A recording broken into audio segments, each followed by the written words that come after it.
Oi, vamos falar sobre a codependência. O codependente, ele repete os mesmos comportamentos ineficazes de quando era criança, com o objetivo de ser aceito, de ser visto, de ser importante e principalmente de ser amado. E, por tal conduta, tenta aliviar a dor e o sofrimento por se sentir abandonado. No entanto, paradoxalmente, a esse comportamento, o codependente ele tende a perpetuar estes sentimentos por causa de um vínculo defeituoso que se estabeleceu na infância e carrega as preocupações com que os outros pensam dele e o medo da perda de um relacionamento, uma vez que ele já perdeu, ele se sentiu fracassado no relacionamento primário com o pai, com a mãe, principalmente com a mãe. Então, eles sentem e experimentam a culpa e estão sempre tentando reparar esses danos. É como que você estivesse enxugando gelo. A percepção que o codependente tem de um mundo é perigosa. O mundo é perigoso para ele, visto que o mesmo apresenta a necessidade de proteger e o medo de ser abandonado. Um ambiente perturbador ou em desordem é propício para a existência de um codependente. Neste caso, alguém é afetado por essa desordem e, consequentemente, passa a afetar os demais e vice-versa. Assim como o ambiente sustenta esse codependente, esse próprio ambiente é o criador do codependente. Esse ambiente completamente catastrófico. Então, trata-se de dependências paralelas. O dependente desenvolve uma ligação incontrolável com o seu objeto de desejo. Quem é o objeto de desejo? É a mãe, é o pai, é as pessoas que fizeram parte do seu primeiro momento de vida. E com isso, o codependente ele estabelece uma relação incontrolável de sujeição com o outro. Ele fica mendigando o afeto, ele se sustenta através de migalhas, ele se sustenta através de uma violência que ele fica quieto, ele aceita para poder manter aquele objeto, aquele desejo, ou seja, ele está projetando nesse parceiro aquele objeto faltante lá atrás. As próprias necessidades pessoais do indivíduo, elas são formuladas e definidas apenas na presença do outro. Sem o outro, o sujeito, esse codependente, ele não existe. Essa relação é o objeto que leva o codependente a um vício, a uma adicção, a uma dependência química, porque ocorre a tensão de essa, essa corrente contínua de uma forma permanente, devido à atitude do codependente em manter o relacionamento. E na medida em que a intimidade e a cumplicidade aumenta, pois o mesmo ele é integrante de uma rede na qual se desenvolve de uma maneira obsessiva aos problemas e à vida do dependente, ocasionando um desequilíbrio em sua vida pessoal, na sua vida profissional, na sua vida social e na sua vida familiar.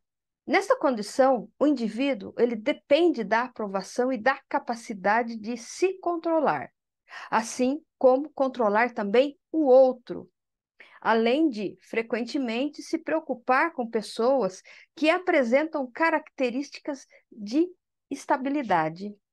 O codependente apresenta impulsividade, medo, insegurança, dificuldade em expressar sentimentos, incertezas sobre o futuro, medo de errar. Ele carrega uma culpa muito grande, ele sempre está justificando para o seu próprio insucesso. Ele tem uma necessidade de ser útil, acompanhada, lógico, do sofrimento que ele carrega. Ele vive em uma competição, em uma disputa para sempre ter razão. Ele tem ali uma ambivalência de afeto. raiva e frustração, além da baixa autoestima, ansiedade e também em querer mudar o outro e controlá-lo. Ele tem uma excessiva negação, uma vitimização, um estresse, ele tem indignação, mágoa, falta de afeto, desvalorização, doenças psicossomáticas, depressão, abatimento, mau humor, decepção e desespero. Essas são algumas das características que são apresentadas pelos codependentes. Quanto aos sentimentos percebidos para com ele, sentimos estes centrados na pessoa, aonde destacam-se muito forte uma plena insatisfação, desrespeito, pena, violência, raiva, exploração, desprezo, comparação e distanciamento e além de abandono. Estes apresentam dificuldade na identificação da própria autoimagem. Então, ele cria um persona, uma figura, porque ele tem dificuldade em expressar ou identificar sentimentos. A vitimização, a ansiedade em relação à intimidade dele é muito grande. A codependência, ela centra-se na dificuldade do indivíduo que sofre e choca-se com as suas mudanças emocionais e também comportamentais na tentativa de melhoria na relação com o outro. Há que se mantenha na codependência a vida toda, para não ter que passar pelo angustiante processo de separação. E por que que ele fica na vida toda no relacionamento? Justamente pelo medo do abandono, que para ele já foi um trauma. Nós vamos ver isso um pouco mais para frente. Das características centradas na relação, ou seja, os comportamentos em relação a si mesmo ou aos outros, se destacam a compulsividade e a distorção de limites.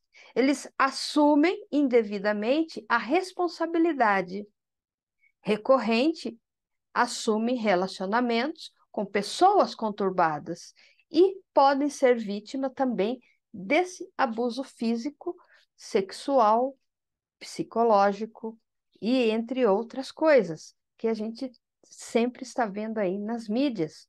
Agora, para a gente poder entender da onde surgiu a codependência, vamos lá levar esse fato ali para a criança. O que é a criança? Significa fundamentalmente ser amado, ser visto, ser admirado. A criança, ela é uma fonte fundamental de todo amor ativo e de toda a possibilidade de amar. É a sua forma passiva. No mundo monista, né, ou seja, que tem uma realidade constituída da criança, amar tem que equivaler a ser amado. E se a criança percebe que ela não é amado, ela vai ficar nesse sentimento, ela vai ficar retraída. Então, ela vai se apegar muito facilmente com outras pessoas, ela vai se submeter a esse relacionamento tóxico na sua adolescência e aí levando para a vida adulta. Portanto, não se pode haver um conflito entre essas duas formas de amor e principalmente nesta etapa da vida. O direito ao amor passivo é a fonte da ternura, um amor que o sujeito introjeta, a criança introjeta, e ela traz para o ego dela, que isso ela vai se sentir autovalorizada, trazendo o outro para dentro de si. Por exemplo, todo afeto, todo amor, toda a gentileza que a mãe passa para a criança, ela introjeta isso de uma forma positiva. Toda rispidez, todo desamparo, todo trauma, todo xingamento, todo desprezo que a mãe projeta para a criança vai trazer isso para o ego dela de uma forma negativa, que vai torná-la aquela criança, aquela pessoa que vive de migalhas, que pode ela também construir um narcisismo de personalidade devido a essa falta. A introjeção, ela não é introjeção de qualquer objeto, mas a transformação de passividade em atividade. A atividade de alocar no espaço interno algo que já existia no campo relacional. A experiência de um amor passivo no qual o objeto, ou seja, a mãe, é ao mesmo tempo mediador, avalista, um símbolo de supermãe e também portadora. A origem do trauma, a partir da fantasia que a criança cria através de algum sentimento que não foi depositado a ela, a fantasia está muito relacionado à figura materna. Ela fantasia que a mãe trate-a bem, ou seja, que é a indiferença em si. O que eu tenho de diferente? Que a mãe escolhe mais aquele do que eu. Então, há ali uma violência psíquica pelo excesso de demanda ou privação desse amor parental.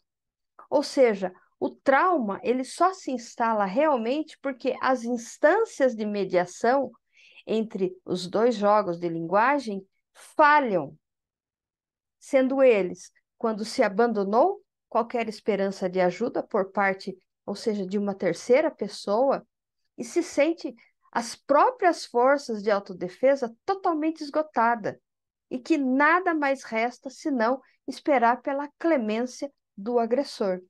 Na segunda hipótese, a criança se submete tão completamente à vontade desse algoz, aonde ela deixa de existir, porque ela vira ali um grande caldeirão de desejo do outro.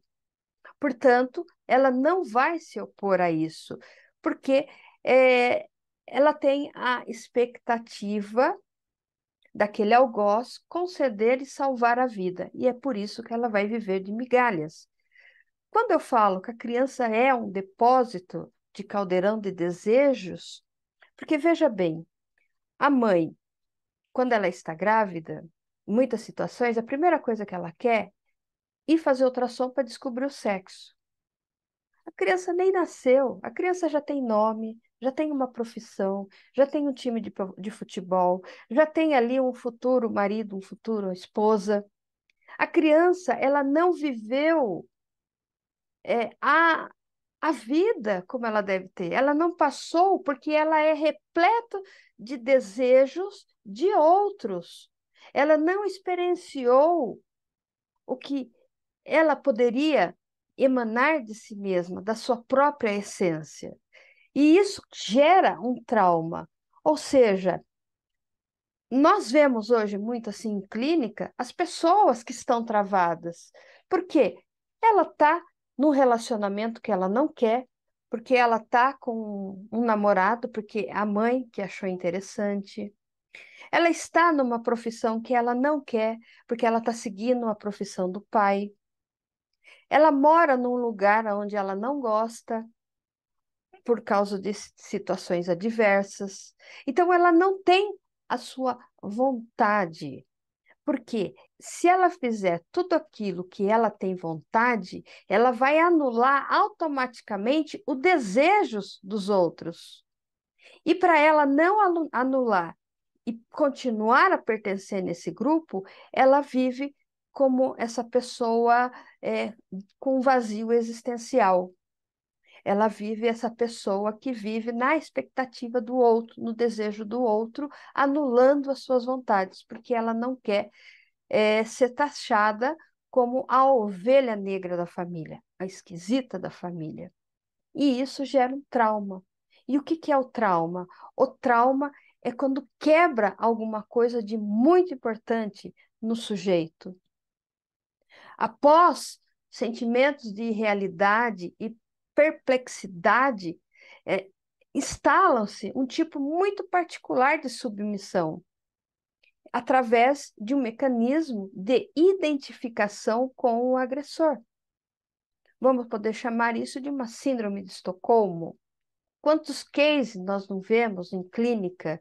Ah, eu não casei, eu não estudei, eu não tenho a minha profissão, porque desde criança eu já fui escolhida para cuidar dos meus pais quando eles se tornarem idosos. E aí, o que que você vai fazer? Então, essa família, esses pais, não criaram uma pessoa, criaram um objeto para garantir uma boa qualidade de, né, vida ou de morte, né, quando a idade chegar. Então você vê, né, tá fazendo sentido? Tá se identificando? É isso o que acontece, essa submissão. E quando esses pais vêm a óbito, o que vai ser dessa pessoa, sendo que ela foi um desejo do outro? Ela não teve uma vontade própria de escolher uma profissão, escolher estudar, escolher um parceiro. Ela busca ali preservar a boa imagem desse objeto de amor que a cancelou. A criança, ela assume a culpa do adulto e isso se instaura pela vida adulta dessa criança. Essa criança, ela desaparece completamente da realidade. Ela deixa de existir como um outro e ela ocupa todo o espaço de reconhecimento de si mesmo, como criança, impossibilitando ali a construção de um universo subjetivo próprio e pessoal. E, de certo modo, a identificação com esse agressor, com esse algoz, é uma tentativa desesperada de introjeção, uma busca de simbolizar o que foi acontecido, o que aconteceu. As crianças, elas sentem-se fisicamente e moralmente sem defesa. A sua personalidade é ainda frágil demais para poder protestar, porque se ela protesta, ela é uma criança birrenta. Aí a mãe fala: eu não vou conversar com você, eu vou te castigar, eu vou te punir, você vai ficar. E a criança, ela aprende a ficar muda, e ela aprende a se calar e a se submeter a esse algoz. Mas esse medo, quando atinge o seu ponto culminante, ele obriga a submeter automaticamente a essa vontade desse agressor, por identificação, digamos, por introjeção do agressor. E este desaparece enquanto realidade exterior. Eu não tenho esse agressor exterior, porque ele está dentro de mim. Ele se tornou algo intrapsíquico. A agressão, ela deixa de existir enquanto realidade exterior e ela fica totalmente estereotipada. E no decorrer do transe traumático, a criança ela consegue manter a situação de ternura anterior. A criança, então, ela é forçada, não só no plano emocional, mas também no plano intelectual, a um amadurecimento precoce, a entender que deve adequar-se ao mundo dos adultos tal como ele é e que nada pode fazer para transformar. Ela se sente impotente. E é dessa impotência e agonia da vida psíquica a qual impera a imposição do sentido pelo agressor, que é completamente conturbado a construção do eu. Essa criança vai se tornar um pré-adolescente, um adolescente, um adulto que vive de migalhas, vai criar essa codependência com o outro. Uma das principais consequências do trauma, nós chamamos dentro da psicanálise de clivagem. Clivou, quebrou, destruiu. Clivagem do ego, para assegurar uma sobrevivência paradoxal. E ele se descentra de si mesmo e ele acaba se distanciando da sua própria vida subjetiva. A clivagem, ela produz no sujeito uma espécie de um mimetismo que, tal como um reflexo condicionado, aonde incita apenas a repetições. Ela sempre vai estar repetindo padrões. Ela vai entrar ali numa compulsão, repetição do mesmo padrão de relacionamentos, de conflitos. Ela não consegue ver outra coisa, ela sempre está voltando ao passado, aonde feriu. Podemos chamar de um recalque, que é para demonstrar a presença de um conflito. Mas o que é o recalcado? É o próprio eu e não os atributos. É o eu que está recalcado. Crenças ou desejos a ele referido. Alguém me recalcou por uma crença. Se você não fizer isso, o Pai do céu vai te castigar. Se você não passar de ano, no Natal você não vai ganhar um presente. O presente que você quer. Uma barganha emocional por uma criança que é completamente cruel. Isso é cruel. Tá certo que tem também a parte cultural. Se a gente vê, por exemplo, as guerras que acontecem, não é por causa de dinheiro, por causa de fama, por causa disso. A guerra é cultural. No Brasil, por exemplo, existe uma multiculturalidade muito grande. A cultura do pessoal de Porto Alegre é diferente da cultura do pessoal da Bahia. A cultura do pessoal que mora em São Paulo é diferente da cultura do pessoal que mora em Manaus. Então, existe esse campo cultural. Dentro dessa cultura existem a crença e existem ali os desejos, que são também recalcados. E isso vai para a memória. Portanto, é uma coleção de cicatrizes, de choques no ego.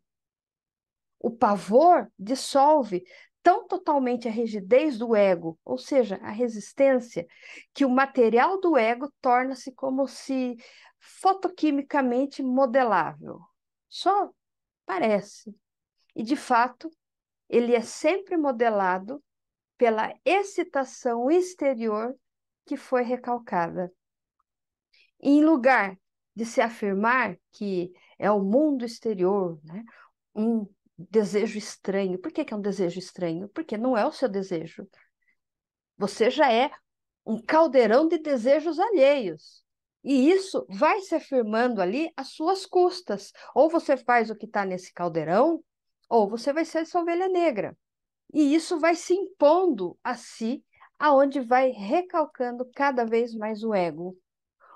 E uma vez o ego recalcado, ele abandona total ou parcialmente o corpo. E a maior parte das vezes, através do mental.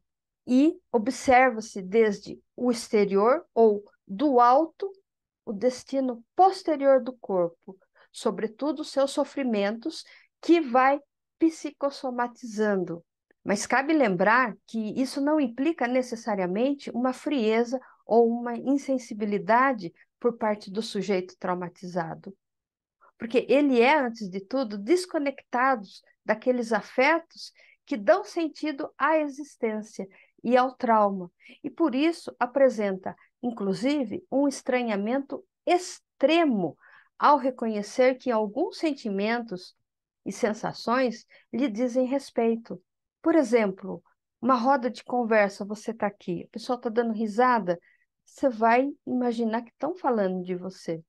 Você vai ter essa mania persecutória. Tudo que está acontecendo você vai achar que está se relacionando a você. E a pessoa, ela vai o quê? Ela se refugia na posição de observador e no discurso da terceira pessoa. Estão falando de mim ou não? Então ele torna-se de súbito como que um olho que presbita e pode deslocar-se facilmente nas extensões infinitas. Eu estou imaginando que aquela pessoa está falando de mim. E ela desvia-se da dor e volta-se para os eventos exteriores. Se a gente perceber, por exemplo, o borderline, ele tem uma dor emocional, uma dor psíquica muito grande, que para desviar essa dor, ele acaba se cortando, tendo diferentes parceiros sexuais. Podemos falar que ele está tentando contra si mesmo de uma forma velada.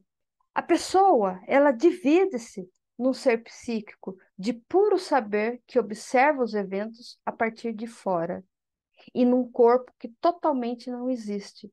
Como que ela se observa?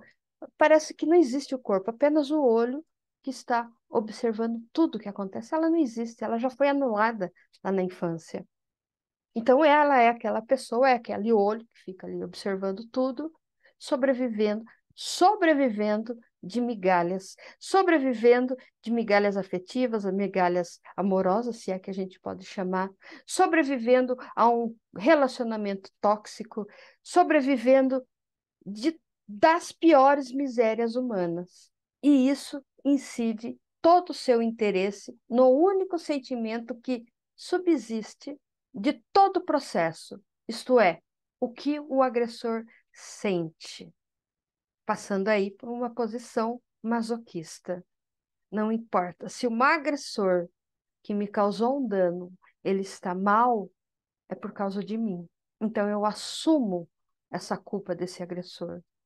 Eu vou fazer de tudo para que eu me sinta culpada do relacionamento não dar certo, de eu perder meu emprego, de todas as esferas que você imagina.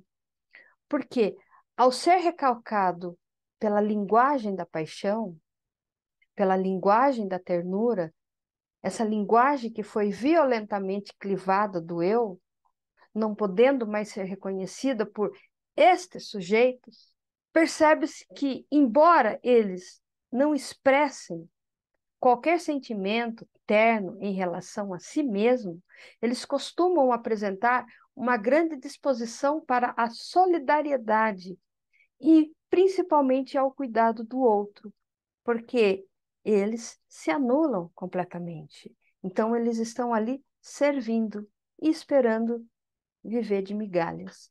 Então, não se trata aqui de um jogo de sedução histérico ou de uma formação reativa obsessiva. O que percebemos nesse sujeito é uma tentativa desesperada de contato consigo mesmo, que ele não aprendeu, ele não teve, mesmo através do cuidado ao outro. Eu estou cuidando do outro, eu estou desesperadamente querendo entrar em contato comigo. Por mais que a pessoa, olha, muito obrigada, gratidão, não é o suficiente, porque eu estou em busca daquele desejo, daquele meu caldeirão. Eu estou sempre olhando aquele caldeirão, buscando aquele desejo. Quem é o desejo? A figura materna. Ah, tá, mas a mãe morreu no parto. A pessoa que ficou responsável por você. Por que ela procura isso? Porque através do cuidado ao outro, eles deixam de ser observadores para serem agentes de transformação.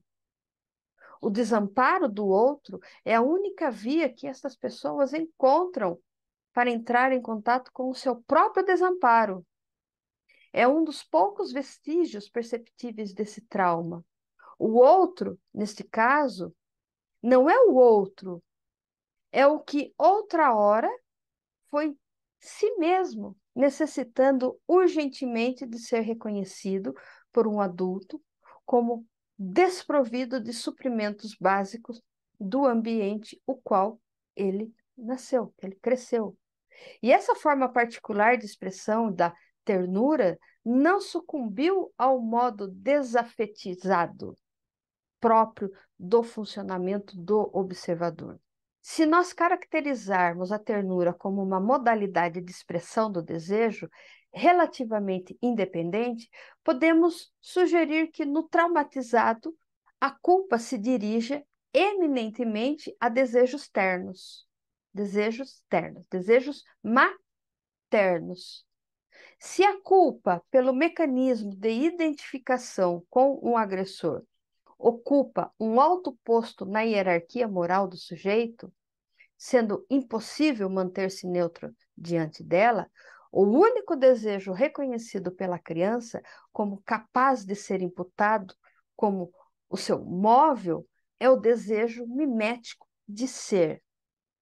O sujeito traumatizado, ao contrário dos psicóticos, é alguém inteiramente subsumido à lei, mas uma lei que sempre lhe será exterior, pois é a marca da sua abdicação a si mesmo. Esta saída criativa que o defende contra outras formas mais severas de adoecimento cobra o seu preço exatamente na esfera da afetividade. Ele vai ter ali a insegurança sobre os seus próprios sentimentos, a anestesia psíquica a sensação de máxima idiosincrasia, ou seja, uma característica comportamental no mundo dos humanos, o esmaecimento da tonalidade emocional, a dificuldade de decifração dos estímulos que emanam do corpo.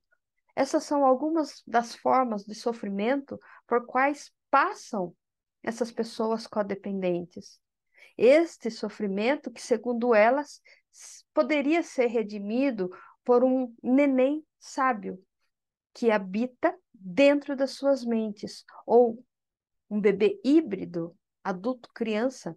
Nós vemos muito adulto que se portam como a criança e nós vemos muita criança que se portam como adulto, porque elas foram obrigadas a amadurecer antes do tempo para a sua própria sobrevivência, que sempre estão ali em busca de uma saída, de se observar de uma forma correta ao mundo, envolvendo-se afetivamente o mínimo possível com aquilo que esta criança deixou de ser. Houve ali um verdadeiro esgarçamento dessa vida afetiva, da relação entre o afeto e o eu. Reconhecemos, deve ali a sua primeira descrição, a um gênio, um bebê gênio clínico, que é onde nós podemos ressaltar a importância do papel da mãe, né, e dos traumatismos, abrindo ali um caminho para a compreensão dessas carências e fracassos ambientais precoces. Os afetos despertados na contratransferência, que não houve, é uma ferramenta indispensável para acessar o sofrimento desse sujeito traumatizado. A mãe pode se tornar tóxica no sentido que essa criança se lembre tudo o que a assombra. Então, começa a maltratar.